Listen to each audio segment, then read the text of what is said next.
જે વિદ્યાર્થીઓને આ માર્ક્સ 1-2 માર્કથી જે રહી ગયા છે, યાદ રાખજો, આ શબ્દ મારા યાદ રાખજો કે જે વિદ્યાર્થીઓ 1-2 માર્ક્સે રહી ગયા છે એની સૌથી મોટી ભૂલ એ પોતાની જાત સાથે આ પ્રશ્ન પૂછી રહેશે કે મેં મોક ટેસ્ટ, મોક પેપર કેટલા આપ્યા હતા અને કેટલા નતા આપ્યા.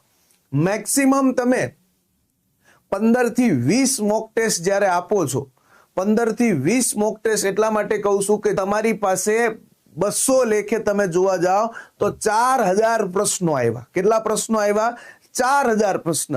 અને આ 4000 જે ક્વેશ્ચન છે, બરાબર છે, આ 4000 ક્વેશ્ચનના બીજા 4000 ક્યાંક લિંક કરતા હોય એટલે 8000 ક્વેશ્ચન તમારી નજર સામેથી છે એ રિવાઇઝ થતા હોય છે. શું થતા હોય?